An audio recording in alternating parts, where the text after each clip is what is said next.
In 1856, the city of Cincinnati, Ohio, and the town of Covington, Kentucky, sat less than half a mile apart, and yet they might as well have been on opposite sides of the continent. The Ohio River ran between them, wide, deep, and prone to ice flows in winter and flash floods in spring. The only way across was by ferry, and a ferry could not move an army, could not move a fire wagon in an emergency, and could not move the volume of trade that both river cities needed to grow.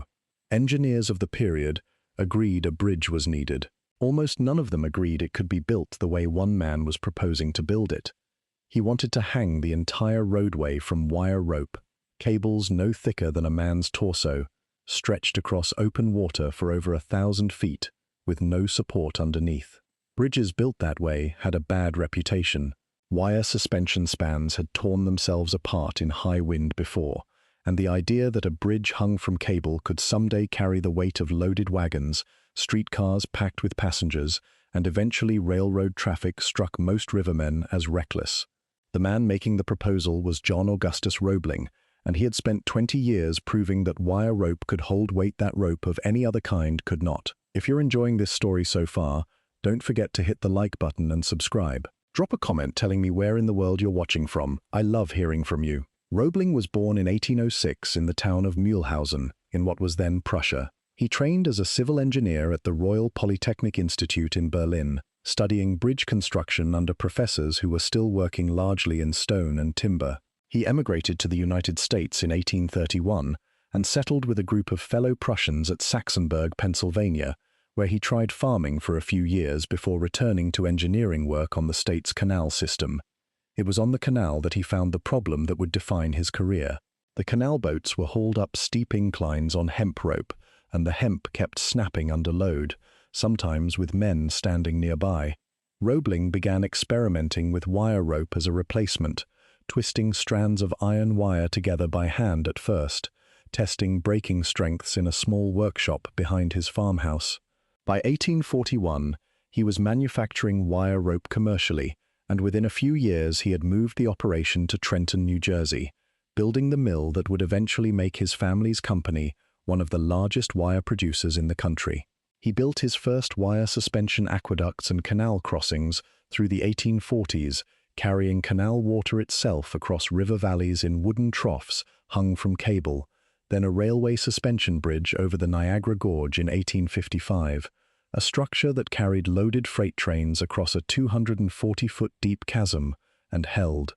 Other engineers of the period had argued that a railway suspension bridge was a contradiction in terms, since the moving, bouncing weight of a train was a far harder load to manage than the static weight of a roadway. Niagara answered that argument. It silenced a great deal of the skepticism about wire cable, but the crossing he wanted to build over the Ohio River was a different order of problem entirely, both longer and more politically complicated than anything he had attempted. The Ohio River was a working river, crowded with steamboats, and the steamboat companies had real power in Congress and in the state legislatures. They insisted that any bridge crossing the river could not have a pier standing in the main channel, because a mid-river pier was a hazard to navigation and a choke point for river traffic. That single condition forced Roebling's hand. If he could not put a support in the water, the bridge would need one continuous span from bank to bank, over 1,000 feet, longer than any suspension bridge yet built, and standing in open water. Roebling had already drawn up plans for such a crossing back in 1846, and the bridge company was chartered in 1849, but the steamboat interests fought the charter for years afterward, lobbying the Kentucky legislature and even taking the dispute to court, arguing that any bridge at all, no matter how high or how clear of the channel, threatened their trade. Funding collapsed repeatedly through the 1850s, partly because of that opposition, and partly because investors were simply nervous about a structure this ambitious. Construction on the towers finally began in September of 1856. Crews sank timber cofferdams into the riverbed on both the Cincinnati and Covington sides, pumped them dry, and dug down through mud and gravel until they hit solid rock, then began laying limestone block by block for the tower foundations. The work went slower than anyone wanted and cost more than anyone had budgeted, and in 1857, a financial panic swept through the country's banks. The bridge company's funding dried up entirely. The half-finished towers sat exposed to the weather for years, while investors refused to commit more money to a project that increasingly looked like it might never be finished.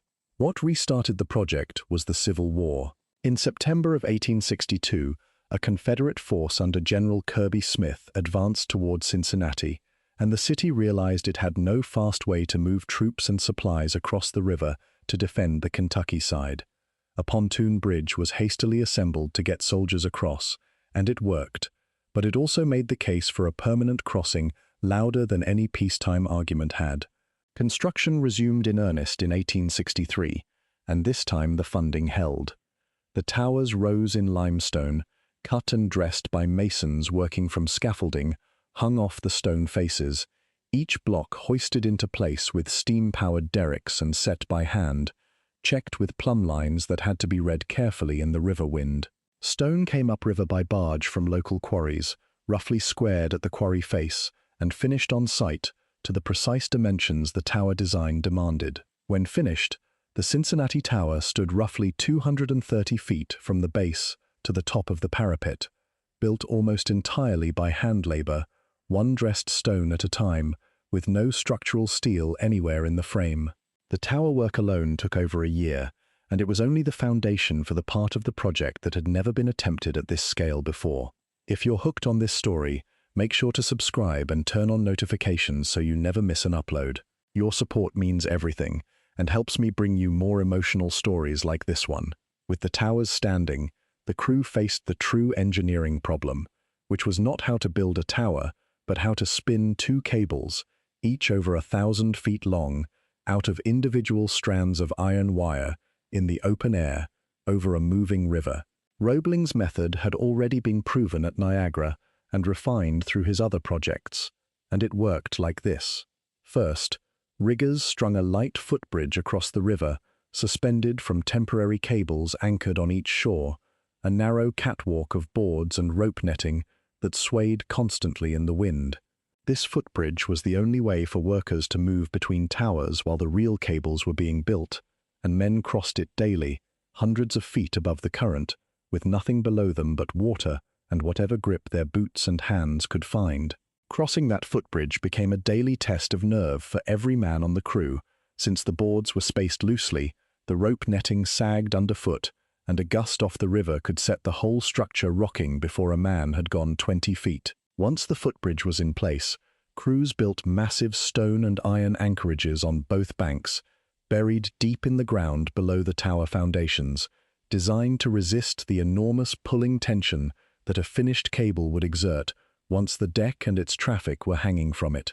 Each anchorage held rows of heavy iron eye-bars set into the masonry at a calculated angle, and the cable strands, once spun, would be looped around these bars and locked in place so that the anchorage itself became the true foundation of the bridge, more important in some ways than the towers people could see from the riverbank. Then the actual spinning began. A wheel carrying a loop of wire was hauled by hand across the span on a traveling carriage, running from the anchorage on one side, over the top of one tower, across the river, over the top of the other tower, and down to the anchorage on the far side, then back again. Each single pass of the wheel laid two parallel wires into position. It took thousands of passes, repeated day after day for months on end, in weather that ranged from summer haze to sleet, to build up the several thousand individual wires needed for a single cable. Nothing was twisted or braided the way rope is twisted. The wires ran parallel, side by side, bundled into a temporary round shape, then compacted under enormous squeezing pressure and wrapped tightly in a continuous winding of smaller wire to lock the whole bundle into one solid cylindrical cable, roughly 12.5 inches across. Each finished cable held thousands of individual wires acting together, and the math behind it was simple and unforgiving. A single strand of iron wire could hold a modest load. Thousands of them, bundled and compacted correctly, could hold a bridge deck, wagon traffic, and the crowds that would gather on opening day. The men who did this work were riggers, wire spinners, and stonemasons, and none of the labor was gentle. Spinning the cable meant working from the traveling wheel itself or from the footbridge below it, exposed to wind that could gust hard enough to swing a man sideways on the ropes, and to winter cold that turned the wire slick with ice and the boards underfoot slick with frost. A snapped wire under tension could whip back with enough force to break bone, and workers learned to keep clear of the line whenever a strand was being drawn taut, watching the wire the way a blacksmith watches hot iron, always aware of where the tension was and where it would go if something gave. Stonemasons working the tower faces dealt with a different set of hazards entirely, hoisting blocks that weighed as much as a loaded wagon on chains and derricks that had no backup system if a chain link failed. Falls were the constant danger for every trade on the job, since safety netting on projects of this kind in the 1860s was minimal or absent, and a slip from the tower top or the spinning wheel meant a drop of well over 100 feet onto water or stone. Men worked through the winter months when the schedule demanded it, breaking ice off the cable strands before a day's spinning could begin, and through the summer heat when the iron itself grew too hot to hold bare-handed for long. The written record of the Cincinnati Bridge does not carry the grim casualty lists that some of the era's tunnel and railroad projects produced, and by the standards of large 19th-century construction, the project is remembered as comparatively fortunate. But comparatively fortunate on a job like this still meant men working at extreme height on temporary wire and rope, trusting equipment that had never been tested at this exact span before, because nothing at this span had ever been built. The bridge opened to the public on December 1, 1866. Crowds gathered on both banks and on the deck itself to watch the first crossings. Church bells rang on both sides of the river, and by some accounts, as many as 100,000 people walked across the span in the days surrounding the opening, drawn simply by the fact that it was now possible to walk from Ohio to Kentucky on a road suspended in open air, with nothing beneath their feet but wire, timber, and the current of the river far below. Newspapers up and down the river reported that the doubters had been answered.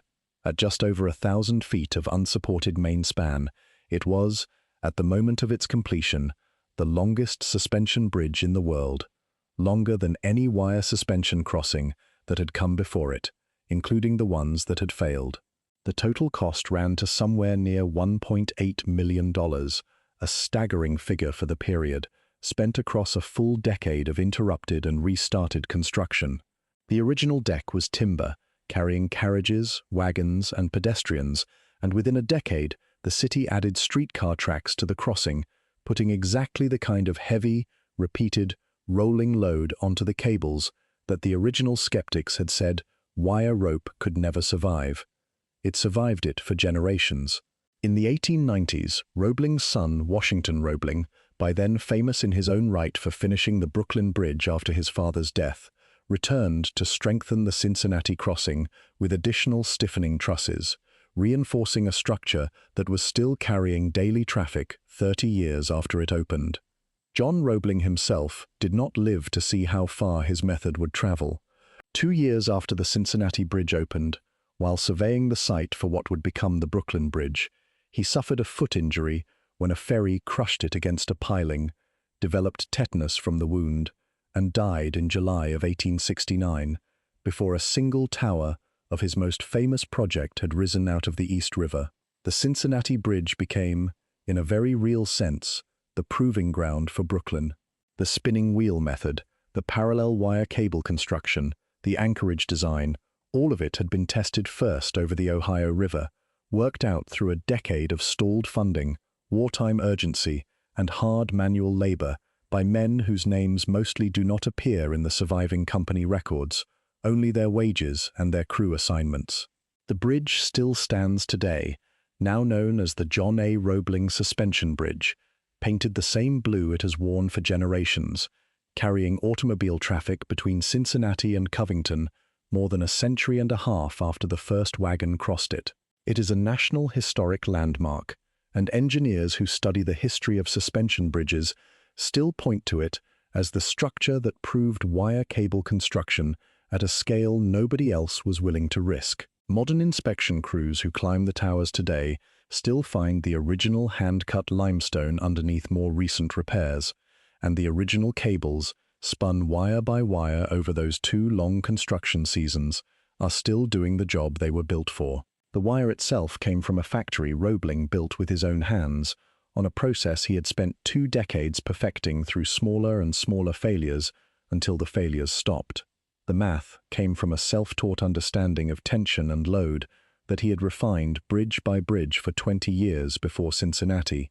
The labor came from riggers and masons working on catwalks, strung over open river water, trusting a technology that had a habit of failing catastrophically when it failed at all. It did not fail here. It carried the weight its builders swore it would carry, and it has been carrying weight, in one form or another, every single day since. Thank you so much for watching until the end. If you loved this story, check out the other videos on your screen now. I think you'll really enjoy them. And don't forget to subscribe if you haven't already. See you in the next story.